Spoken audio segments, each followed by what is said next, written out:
So I want you to imagine holding a metal rifle at 16,000 feet. Right, where the air is just so incredibly thin that you're gasping for breath even if you're standing completely still. Exactly.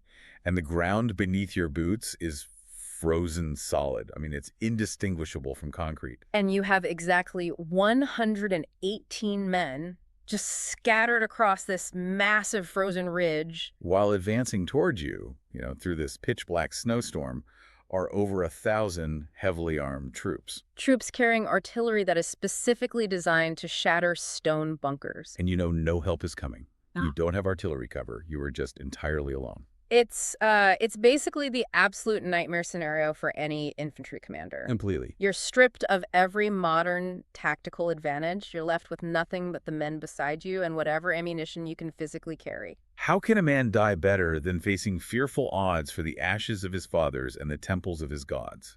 That's the inscription on the Chisholm monument, right? It is, yeah. Usually when we do military history, we start with, dates on a calendar or lines on a map. Sure. But looking at the Battle of Rezang, which took place on November 18th, 1962, you really have to start with those words. You do, Yeah. because this deep dive is going to be a little different today. Yeah, we aren't just going to recount a battle to you. We're going to completely deconstruct it. We want to treat this as a masterclass, right? Like a clinical, emotional, and tactical breakdown. Exactly. Because it's one of the most intense, disproportionate military engagements in modern history. And taking that clinical approach is vital, because it's very easy to just look at Rezang as this romantic story of sacrifice. Oh, for sure. The numbers alone kind of invite that. I mean, 118 men fighting to the last round. Right. It gives it that mythical, cinematic framing. But if we only focus on the bravery, we totally miss the underlying mechanics. We miss what actually happened. The value of studying military history isn't just marveling at courage. No, it's understand the why and the how. Exactly. Like, how does a force that small actually inflict the staggering amount of damage they did? Which brings us to the central question I really want you to keep in the back of your mind throughout this deep dive. How did a small, isolated force create such extraordinary resistance against overwhelming odds? Right. Like, how does that actually play out on the physical ground minute by minute? Well, to answer that, we're going to use a specific analytical framework to dissect all the sources we have. Think of it like an equation. Yeah, exactly. Terrain plus preparation plus leadership plus morale equals resistance. And if you remove any single variable from that equation, The resistance just crumbles in minutes instead of hours. so we have to ruthlessly evaluate all of it. The battlefield geography, the meticulous defensive preparation, The split-second decisions made under heavy fire, and of course, the human factor. that sheer willpower. So let's start with that first variable, the terrain. Because to understand the resistance, you really have to understand the ground they were standing on. You can't grasp the tactical reality without feeling the geography. So where exactly are we? Paint a mental map for us. Okay, so we are in the high Himalayas in the Ladakh region. Right. Specifically, we're guarding the southeastern approach to the Chushul Valley. And that valley is a really critical piece of strategic ground. Oh, absolutely. It contains an airfield. Yeah. So controlling it gives you immense leverage over all the surrounding territory. Okay, so to get into that valley from the east, an invading force has to use natural corridors. Right, and one of the most prominent is the Spanger Gap. Got it. And guarding the southern flank of that gap, sitting there like this massive fortress wall, is Rezang. Okay, wait. When I hear La, I immediately know that translates to pass. Sure. So in my head, I'm picturing like a narrow mountain trail or a gorge, something like Thermopylae, where a few guys can choke point an entire army. Yeah, that's a super common misconception, but the reality is the exact opposite. Really? Yeah, Rezang isn't a narrow choke point at all. It's this massive, sprawling geographic feature. How massive are we talking? We're talking about a ridgeline that's roughly 3,000 yards long and 2,000 yards wide. Wow.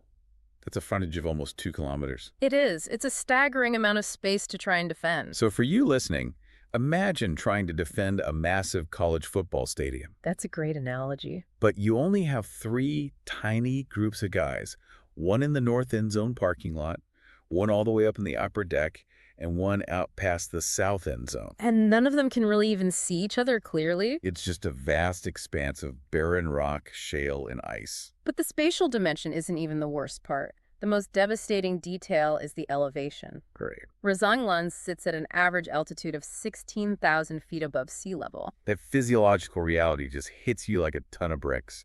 16,000 feet. And the military records detail how the men of C Company, 13th Battalion, the Kumaon Regiment, were unacclimatized to this altitude. Let's break that down scientifically. Yeah. What happens to the human body up there when you haven't adapted? It's basically a state of systemic starvation. Because the atmospheric pressure is so low. Yeah, it's roughly half of what it is at sea level, so every breath you take delivers only about 50 to 60% of the oxygen you need. So you enter chronic hypoxia. Right. Your body panics, it starts pulling blood away from your extremities, like your fingers and toes, and forces it to your core organs to keep you alive. So before a single shot is fired, your hands are completely numb. Which is fantastic when you need to operate a mechanical rifle. Yeah, exactly. And it gets worse, right? Yeah. Because your brain is starved of oxygen. Yeah, cognitive function slows way down, decision-making gets sluggish, lethargy just sets in completely. Walking 50 feet feels like sprinting a marathon. And your digestive system practically shuts down because your body is redirecting all its energy to your lungs and heart. Plus, the ambient conditions are horrific. We're talking November in the Himalayas. The wind chill is well below freezing. There's this one detail from the records that always sticks with me. Oh, about the tea. Yes. At that altitude, water boils at a much lower temperature, so it doesn't get hot enough to cook food quickly. It took them hours just to bring a simple kettle to a boil. And any fresh rations, like vegetables that actually made it up there, arrived frozen solid. They were basically eating ice. Which means your calorie intake drops precisely when your body is burning massive calories just to stay warm. Think about the physical labor required to mount a defense in that. Imagine trying to dig a trench. You're trying to break through permafrost. Soil that has been frozen solid for centuries. It's as hard as reinforced concrete. And you're using pickaxes and shovels. Every swing jars your bones. Your lungs are just screaming for oxygen you can't get, and the wind is cutting right through you. That's just to carve out a shallow scrape to hide in. The environment is actively trying to kill you before the enemy even shows up. Okay, so the physiological reality is brutal. But there's a tactical reality to this geography that is even worse. The artillery situation. Yes. This blew my mind. The position had a fatal structural drawback. It was crested to the Indian artillery. This is the linchpin of the whole tragedy. Explain what an intervening feature means mechanically, because this dictates everything. So artillery, like howitzers back in the valley, fire on a parabolic arc. They shoot up and the shell arcs down. Right. Think of an intervening feature like a shadow. If you shine a flashlight at a wall, anything right behind that wall is in shadow. So there's a massive mountain ridge sitting right between the artillery base and Rezang. Exactly. It blocked the trajectory. If the Indian artillery fired, their shells would just slam into the back of that intervening mountain. They physically could not arc the shells high enough to drop onto the approaches. Which means C Company was on an island. They had absolutely zero protective comfort from heavy guns. That is a massive disadvantage. Artillery is the great equalizer in modern combat. It is. It breaks up massed infantry before they reach you. It provides an explosive shield. But C Company was denied all of that. They had to face whatever came up that mountain entirely on their own, using only the weapons they could hold in their hands. So let's do the math on that. Let's look at the force comparison, the mathematics of hopeless odds. Okay, so the defending force, C Company, was composed entirely of Ahirs, mostly from the Rewari region. Commanded by Major Shaitan Singh.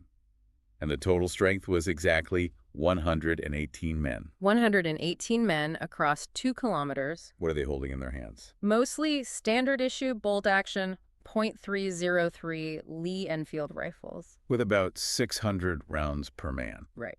And for heavy support, they had exactly 6 light machine guns, or LMGs. Plus about 1,000 grenades and a section of 3-inch mortars with limited bombs. I really want to focus on that .303 Lee Enfield, though. Yeah, because it's basically World War I technology, right? Exactly. It means you're fighting a sequential mechanical war. You have to manually cycle the action after every single shot. Right. You pull the trigger, reach up, grab the bolt handle, pull it back to eject the casing. Shove it forward to load a new round, lock it down, and then you can fire again. And doing that means you have to take your eye off the sights. You lose your target every single time. A trained soldier could maybe fire 15 aimed rounds a minute.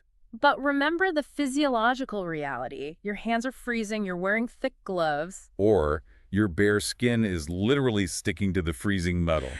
Your rate of fire just plummets. Exactly.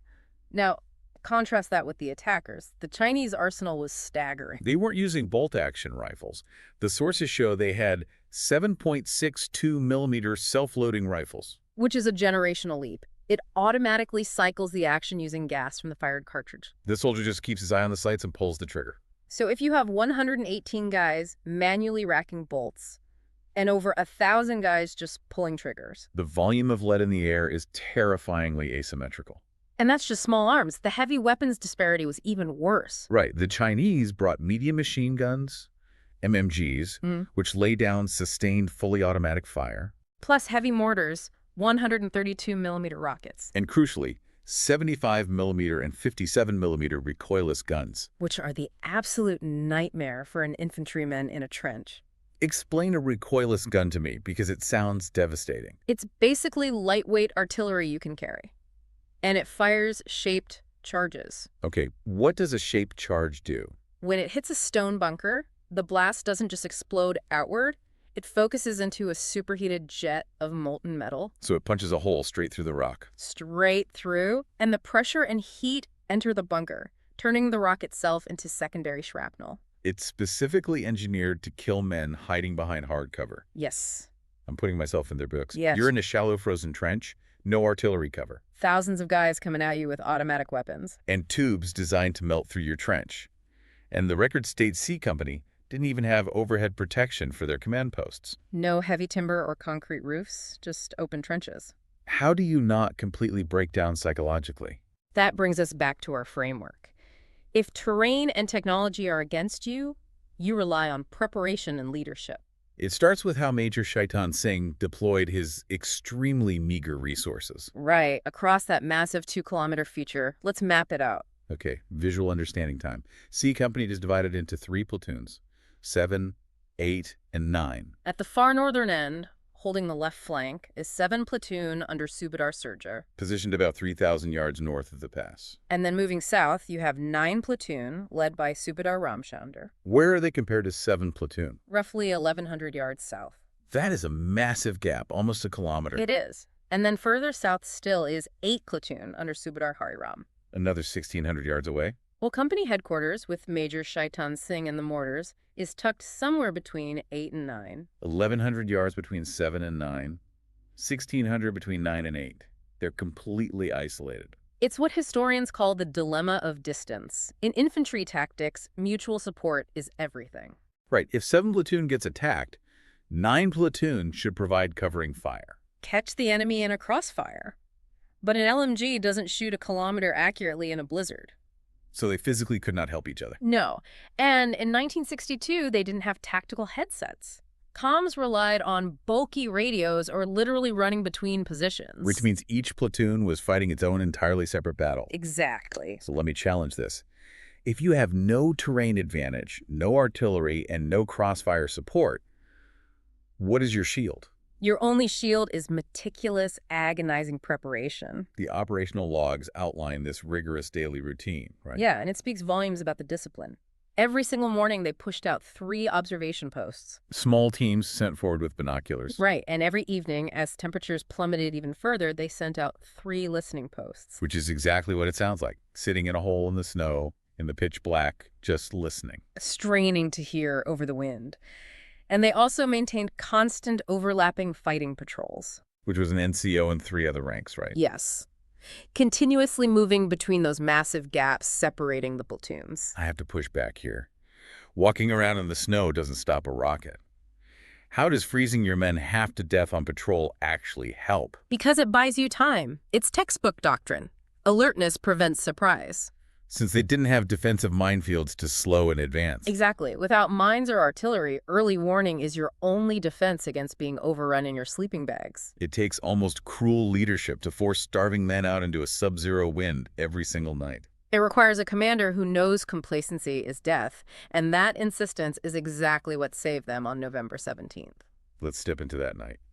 The opening of the battle. The weather turns violently worse at 2200 hours. A blinding snowstorm blows in. Total whiteout. You can't see your hand in front of your face. And that lasts for 4 agonizing hours. Imagine being in the listening post for that. Just sitting exposed in the snow, knowing an army might be using the storm as cover. Finally, at 0200 hours, the wind dies down. Visibility increases to about 600 meters. This is the critical moment, because the LP from 8 platoon spots movement. Lance Knight Brijlal sees a large body of troops slowly coming up the gullies, about half a mile away. And he doesn't panic. He does exactly what he was drilled to do. He rushes back to warn his platoon. The tactical response is incredibly fluid. Section Commander Hukum Chand and Lance Knight Ram Singh grab an LMG and move forward to verify. And they realize the Chinese aren't half a mile away anymore. They're less than 250 yards away. Striking distance. They don't have a radio to call it in. So what do? They fire a red, very light into the sky. It's a flare gun that burns with this intensely bright red glare. It acts as a visual siren. And immediately after, they open up with a long burst of LMG fire. That burst wasn't meant to destroy the enemy. It was an alarm bell. It woke up the entire 2-kilometer ridge. Think about the what-ifs. The Chinese were executing a stealth infiltration using the blizzard. If Brijlal had been asleep, the Chinese would have walked right into the trenches. It would have been a bayonet slaughter in the dark. But the Chinese were highly prepared. Almost immediately after the warning, a Chinese patrol cuts the telephone lines. Snip. Just like that, they're completely cut off from battalion headquarters in the valley. Major Shaitan Singh is now commanding an isolated force against an overwhelming enemy deploying right in front of him. Which leads into the first actual phase of combat.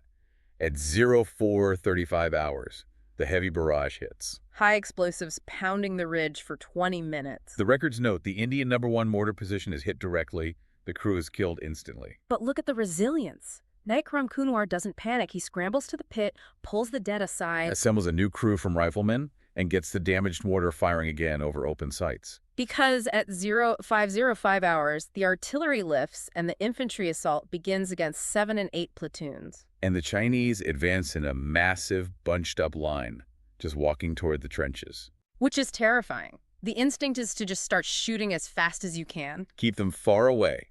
But if you fire a bolt-action rifle at 600 yards in low light... You waste your ammo and reveal your position. But the Ahirs waited. They watched this wall of humanity get closer. 500 yards? 400. They held their fire until the Chinese were within roughly 40 to 100 yards. Highly accurate range. And then they opened up with everything. Mortars, LMGs, rapid rifle fire. It perfectly illustrates that controlled fire defeats numerical superiority. They absolutely decimated the leading columns. While this is happening, Major Shaitan Singh is actively managing the battlefield. He's not hiding in a bunker. He's moving, exposing himself to fire, checking the radio network. He warns his platoon commanders not to get tunnel vision. He tells them to watch their flanks for feints. That's high-level command. Anticipating the enemy while projecting calm to keep morale from shattering. And he was right to anticipate a shift. The Chinese realize frontal human wave assaults are failing. So they adapt. They bring up an MMG about 600 yards away to suppress the trenches. And initiate a brutal 10-minute concentrated mortar barrage. Under that cover, they advance tactically to within 40 yards of 7 platoon. Subedar Surja manages to break the assault again with crossfire, but that MMG is tearing them apart. Surja is down to just 11 combat-capable men. If that MMG isn't silenced, they will be erased. So we see this incredible initiative at the lowest level. Lance Naik Ram Singh and Gulab Singh volunteer to take it out. They crawl for 500 yards over jagged shale under mortar fire. At 16,000 feet. When they finally peek over, the MMG is 70 yards away across open ground. And it's protected by a platoon-sized infantry unit?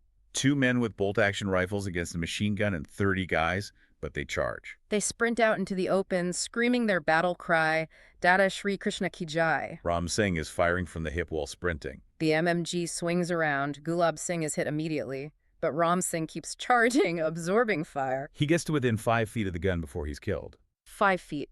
Tactically, it failed to silence the gun, but analytically, it shows the aggressive defense they were mounting. It's terrifying aggression. Down an 8 platoon, Naik Changi Ram runs out of ammo. So he gathers his remaining men, fixes bayonets, and leads a charge straight into automatic weapons. It's madness. But when comms are down, survival depends entirely on junior commanders making aggressive decisions. Despite all this ferocity, the math ruthlessly asserts itself.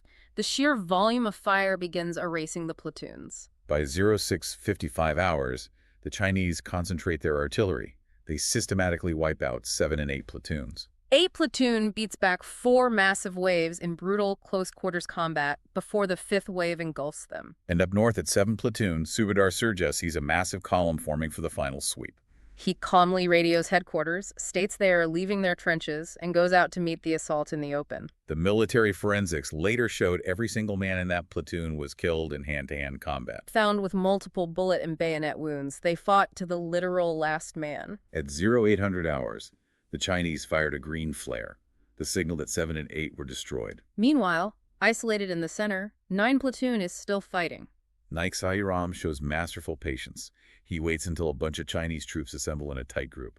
Assuming the flank is clear, Sahiram mows them down in a devastating ambush. But the Chinese just bring up recoilless guns and methodically blow his Sangha into dust. This systematic destruction forces Major Shaitan Singh into a desperate decision. He orders the survivors to pull back to the 7 platoon hill feature to make a final stand. Subedar Ramchandar leaves 2 men behind, Sepoy Nihal Singh and Harful Singh, to provide covering fire. While moving, the survivors are caught in the open by an unseen flanking MMG. And this is where Major Shaitan Singh is mortally hit in the stomach. Back at 9 platoon, Nihal and Harful duel with heavy machine guns for 10 continuous minutes. Harful actually shoots a gun crew before a 75mm rocket kills him instantly. Nihal keeps firing until his elbows are shattered by bullets. He's eventually captured.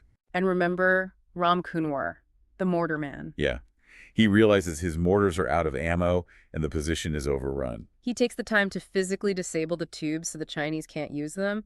Then he burns the codes. He's hit in the leg, dives into a bunker, and shoots the first Chinese soldier who looks inside right in the head. They just start lobbing grenades in to blow him up.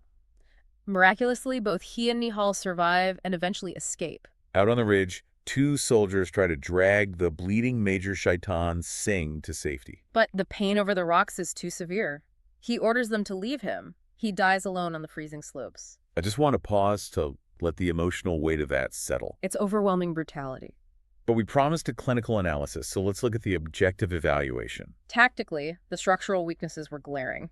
First, no artillery cover. Second, the geography prevented mutual support, allowing the Chinese to defeat them in detail. Third, absolutely zero reserves to plug gaps. And fourth, the fatal comms breakdown paralyzed the battalion command.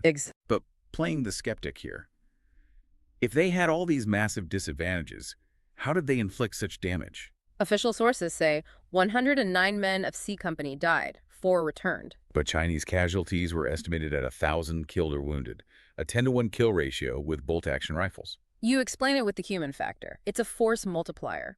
Rezang Law is a supreme example of unit cohesion. They were Ahirs. They shared deep cultural and linguistic bonds. When you're fighting next to your brother, you don't run. Add the extreme physical discipline to hold fire until 40 yards. And the absolute trust in leadership. They fought to the last round because the unit's morale never broke. To understand the strategic achievement, you have to look at the broader context of the 1962 war. Phase 1 in October saw the Chinese sweep up forward posts relatively easily. But Phase 2 in November hit the blood-soaked wall of Rezang La. Because of the butchery there, the Chinese momentum shattered.